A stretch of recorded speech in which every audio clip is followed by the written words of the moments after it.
What's up, you guys? Welcome to another Nadia's Bookish World. I am Nadia for all of those that are new here. Let's get into another episode.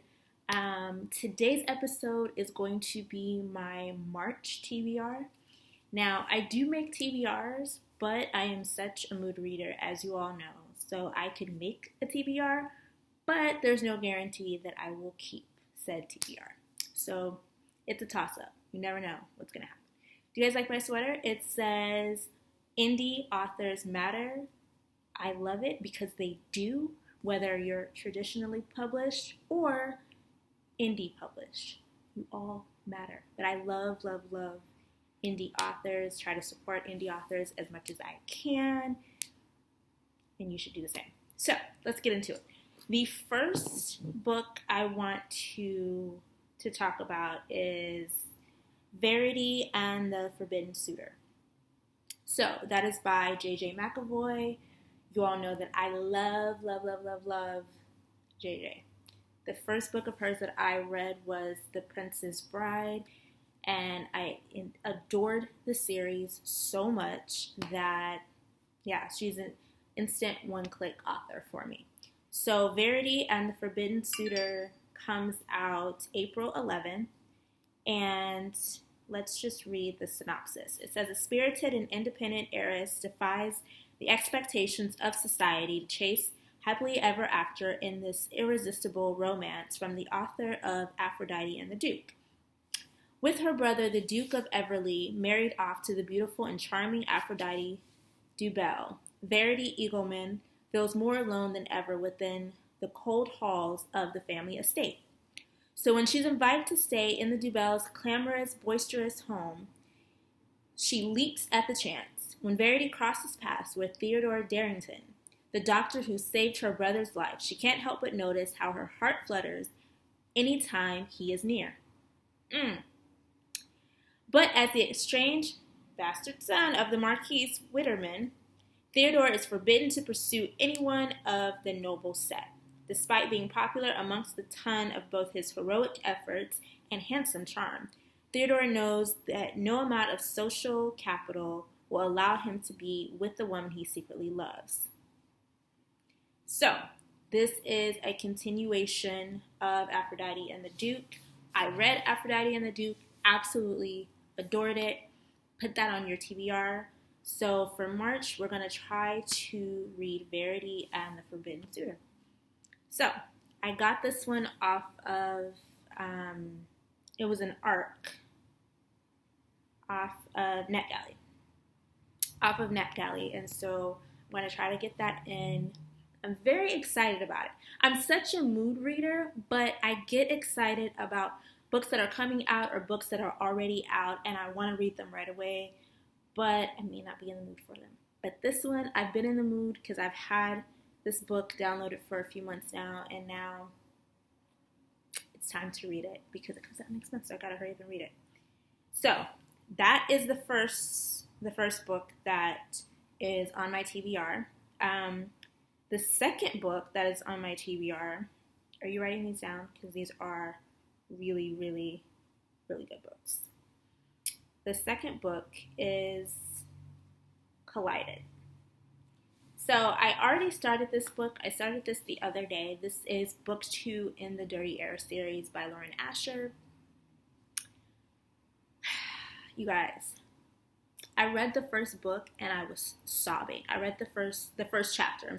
I read the first chapter yesterday and was just bawling my eyes out. You did not tell me that this was emotional. Larry from Larry Reads told me that I needed to read this series. And so I started at book 1. I liked book 1. I'm on book 2. And you did not tell me to prepare for emotional damage in the first chapter. I wasn't ready. I was not ready. So this is, like I said, book 2 in the Dirty Air series. And basically you have Liam and you have, I forgot the girl's name. Let's look. Let's take a look. Because you guys, I'm super duper bad with names. Super bad with names.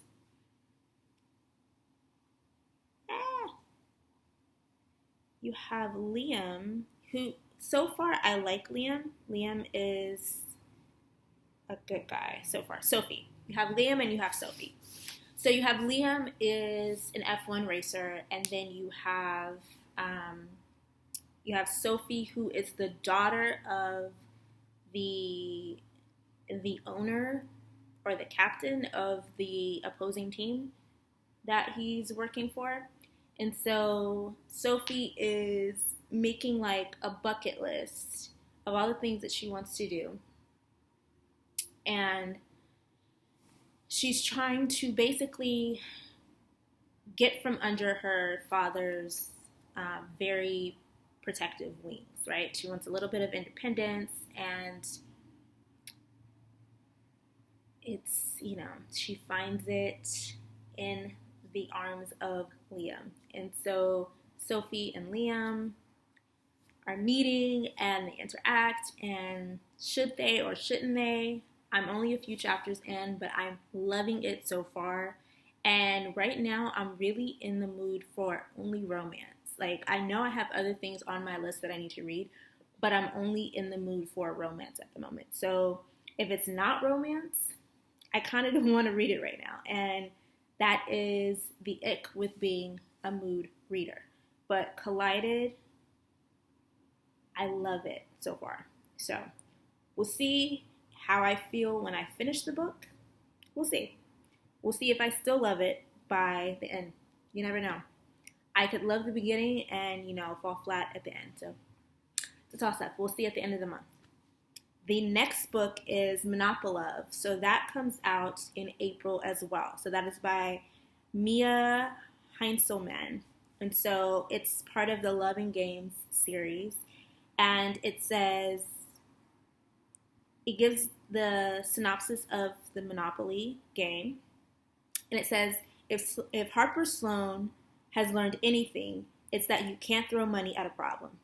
So when she learns the beloved game store she owns with her sister and best friend is struggling, instead of mortgaging her pride and grabbing the pile of uncashed checks from her absentee father, she rolls up her sleeves and enters the city's Monopoly tournament to save Love and Games.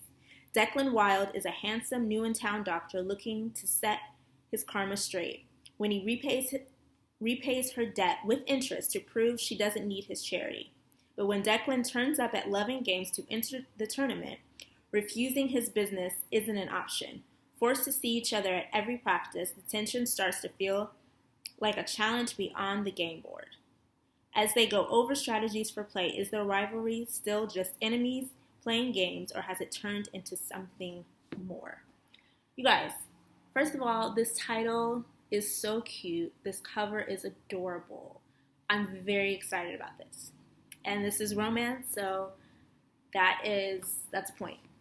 Because I don't know why. I don't want to read anything else. I'm currently in the middle of a fantasy book, but it's like fantasy romance. So that's not as bad. But if it's not romance in March, I just kind of don't want it. I kind of don't want it. And I don't know if that's, like I said, I don't know if that's a good thing or a bad thing. It is what it is. And so, are you guys with me? Like, am I making sense? Because I need all the mood readers to let me know if I'm the crazy one or if this is just like a normal thing, or if you have any romance books that are your favorite, or because I love single parent tropes, I love marriage of convenience, I love workplace romance. The only trope that I'm not a huge fan of, there's a few. I'm not a huge fan of bully romance. As I've found out, I didn't know that I wasn't a fan until I read a book and then I DNF'd it because it was just like too much for me. So bully romance, I'm not a huge fan of. And I'm also not a huge fan of surprise pregnancy. No, no, no thank you. No, no, thank you. So there's so many more, and like I said, you guys, if it ain't romance, I don't want it. I should get that printed somewhere. If it's not romance, I don't want it. The next book that's on my TBR for March that I'm currently in the middle of, and like I said, it's romance and fantasy. And I believe it comes out in March. It's called The Pairing of Beasts by C. Hebert. So this is a debut book, and it says, "Careful, princess, some of us like it rough." Ugh. Princess Cyrene has always been locked away in a gilded cage with a habit of using books to escape reality. Just like me. When she accidentally overhears a conversation that will upend life as she knows it, she decides enough is enough. On the run from the only life she's ever known, she finds an unlikely friend. But life has other plans for her, setting her on a path that she could never have imagined.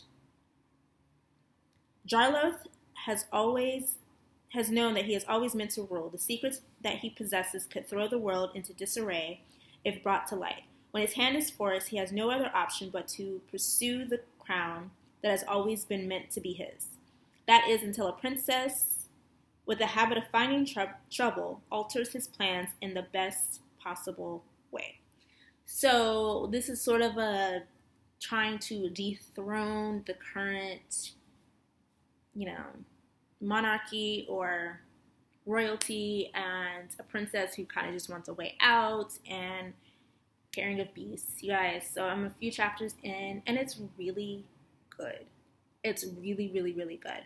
The backstory and the history and kind of why she wants to separate from her family. Y'all, these are some vicious people that she's related to. And so far, like, I adore it so far. So it's supposed to come out, I believe, this month. I believe it's supposed to come out this month. But I'm really excited about it. I'm really, really excited about it. So we shall see how I like it by the end of the month. If you are not following me on Goodreads, go ahead and follow me on Goodreads, and you can see a full review when I finish so that we can all be in the know of what I think about this book, because I never know. I never ever know. And I don't have any of these. I'm literally just going on my Goodreads list and going in order based off of what I want to read. So the next book is actually, I want to read Love Shove. I think it's called Love Shove in New York. So this is part of the Deeply Diverse book club that I am a part of. And so it says, Akira Mishra, I think that's how you pronounce her name. My father had one request, more like a condition, to allow me to leave our large Indian joint family and move to New York to pursue my master's degree. To not get involved with anyone who wasn't a Desi boy. I did not miss a beat before I agreed, because why not? All I wanted was freedom, to live away from my overbearing family, but very sweet and supportive family, to study hard, to find a job in New York City, and to make it my own. Like millions of my fellow Indian immigrants, my plan was all set, so of course it's completely ruined when I sit beside him on the first day of my class. Enter Sam White. Sam White, my white American classmate. Sam with his darkest sin clothes, a permanent frown etched on his face, and his perfect grades in class. Sam with his total ignorance about my Indian culture, but his determination to understand it better. So the cover is so adorable, you guys. The cover is so, so cute.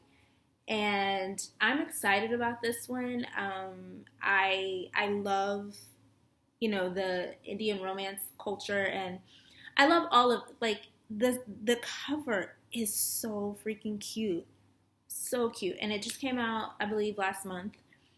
And so that's one of our book club picks for the month of March. And I'm excited. I'm excited about this one. There is, so we'll see. We'll see how I feel at the end of the month, whether or not, once again, whether or not I like this book.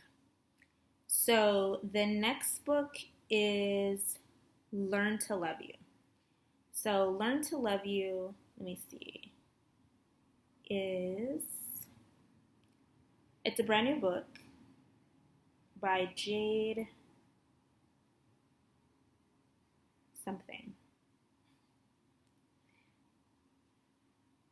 Hernandez.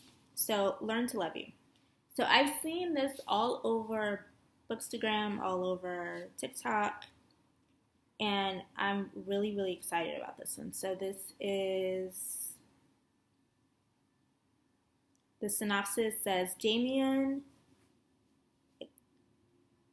Aguila Gutierrez shouldn't think about his sister's mysterious best friend. She's off limits, unattainable, and more importantly, uninterested in him. Besides, he has other things to worry about, like taking over his papi's rancho, Los Corazones, inheriting his family's empire that is all that's expected of him. But Junior has other plans and desires, and he knows that if they ever discovered the truth, it would hurt the people he cares about the most. Maida Jimenez has lived on the outskirts of the family for as long as she can remember. She's been loved by them, but has never quite been one of them. She's always kept herself at arm's length, knowing if this perfect family ever found out about her mother's addictions, they'd want nothing to do with her. It won't stop her from pining after her best friend's brother, though. The one person in the world she knows that she can't have. Ooh.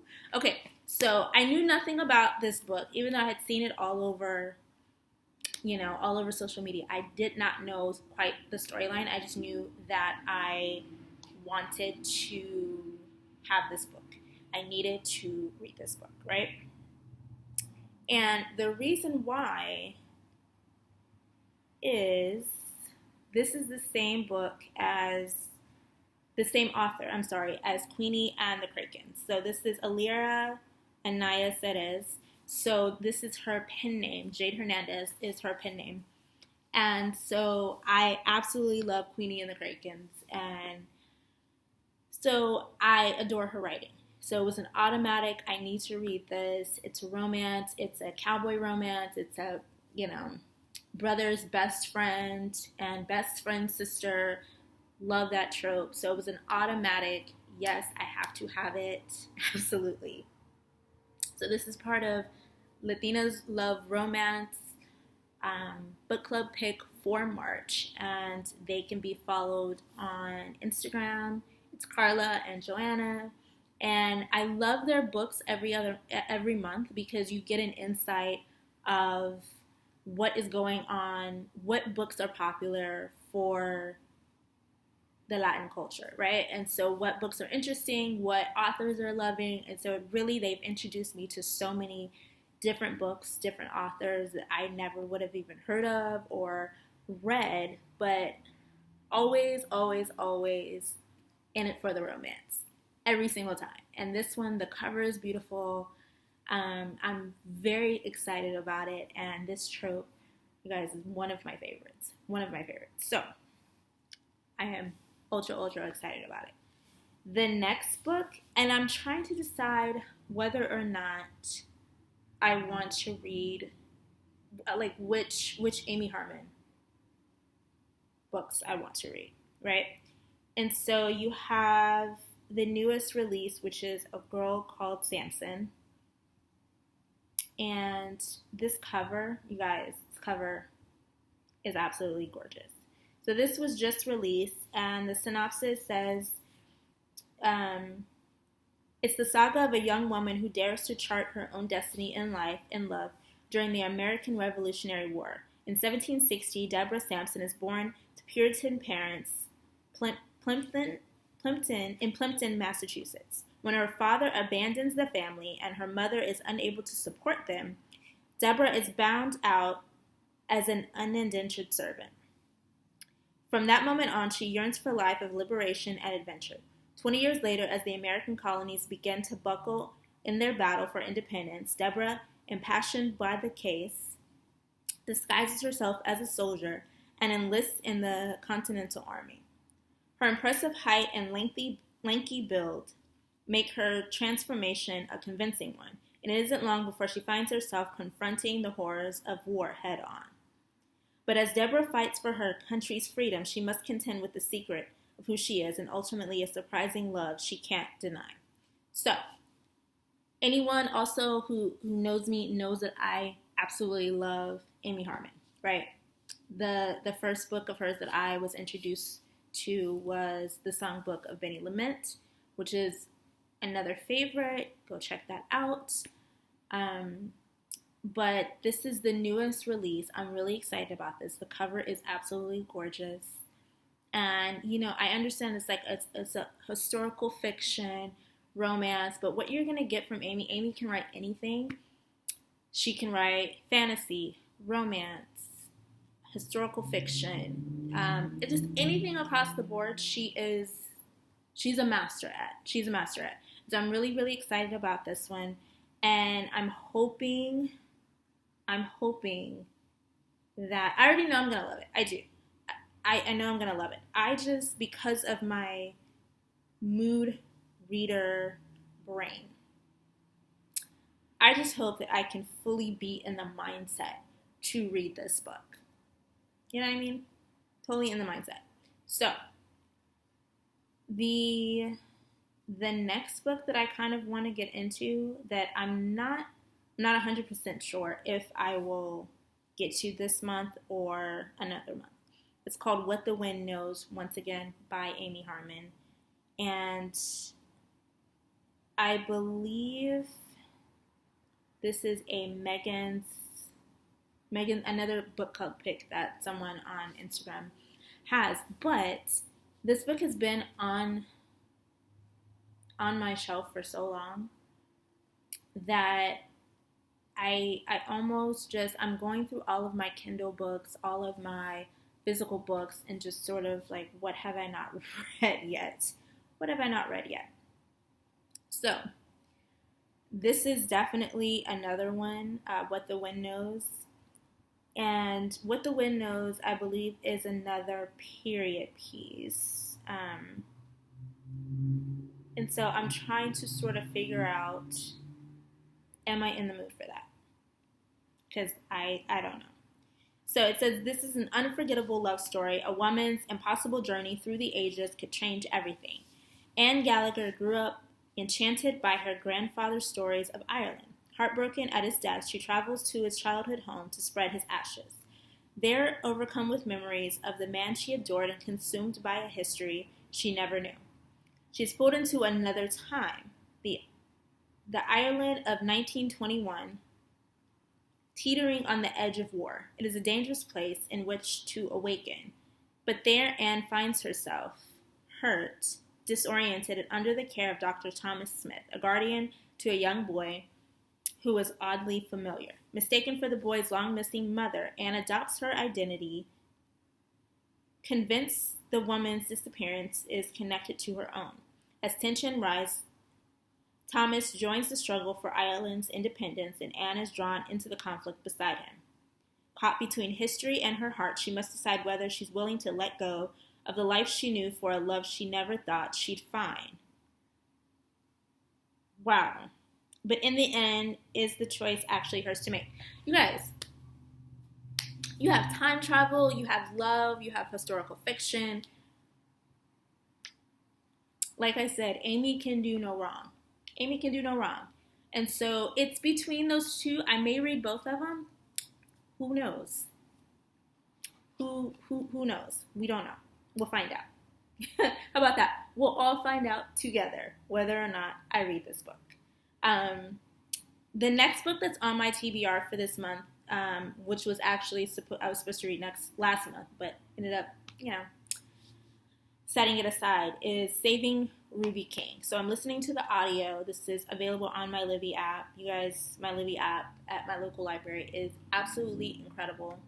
Highly recommend. If you don't want to go into the physical library, you can download the Libby app on your computer, on your phone, and you can listen to audiobooks, you can read the ebooks. It's life-changing.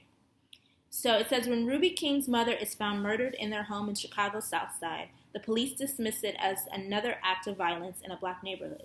But for Ruby, it's a devastating loss that leaves her on her own with her violent father, while she receives many condolences. Her best friend Layla is the only one who understands how this puts Ruby in jeopardy. Their closeness is tested when Layla's father, the pastor of their church, demands that Layla stay away. But what is the price for turning a blind eye? In a relentless quest to save Ruby, Layla uncovers the murky loyalties and dangerous secrets that have bound their families together for generations. Only by facing this legacy of trauma head on will Ruby be able to break free. So I am about 20% in. And you guys, this already is a devastating book. It's a harsh book to get through. And I know contradictory. I know that I said I'm only in the mood for romance, right? But this has actually been on my TBR for so long, and it was available on the app, and it was available in audio, and it's only 10 hours long, the audiobook, so it's not a bad decision. But this book I would highly recommend. I would highly, highly, highly recommend. This is, so far, I love it. It's search up trigger warnings, because it's definitely some really deep storylines in this book, but it's so beautifully written. The audio is incredible. And so, yeah. But once again, search up the trigger warnings, and if you like that sort of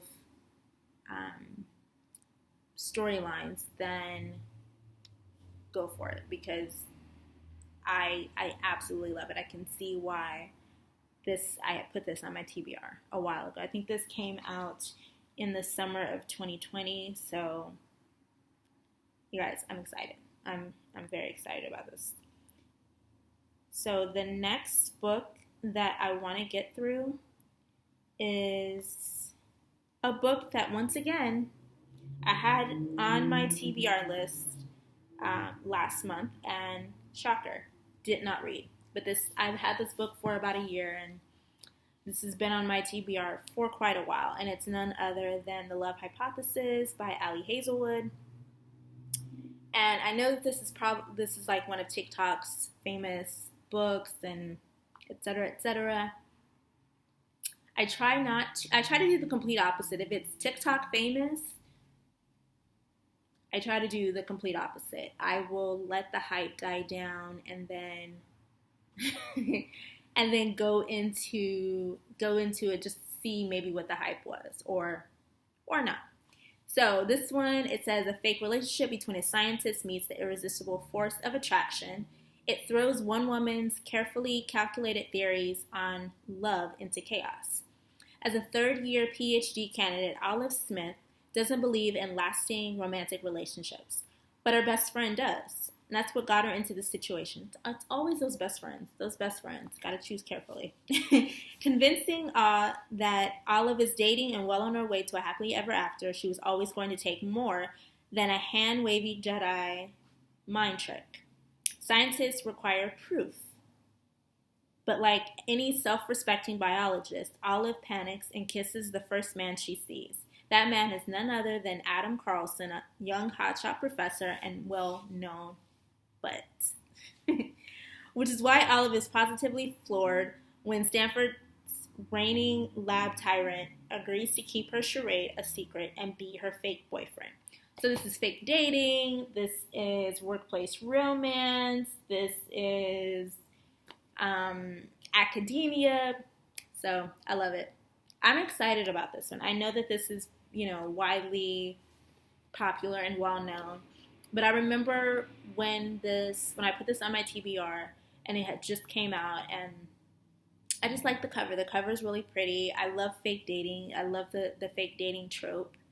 And so I'm super, super excited about this particular one. And I have all of these books on my TBR. Will I get to them? I don't know. I could change my mind. That is very possible. I absolutely could change my mind. I probably will change my mind. And that's okay. That is also okay. I believe there's one more book that I wanted to sort of try to sneak in for the month. And I want to say it's the Not I'm Alone book. I believe so. And it's the Gentleman Rogue series. So I have the Gentleman Rogue series on my Kindle, and I read The Heir, I read The King, and now it's time for The Saint, right? And so this is like an operative team, and you go through each person in the group. So this one follows Kaya. Yeah, so The Saint, which is book 2 in the Gentleman Rogue series, it says Kaya Reynolds is a distraction, a rage-inducing pain in the butt, and an absolute magnet for trouble. But when you're a rogue's agent, you don't get to pick your assignments. Unfortunately, you don't get to decline them either. And that's how I ended up fake engaged to the most infuriating woman I've ever met. The Rogues Division is a top secret, highly classified, I tell you but I have to kill you kind of organization.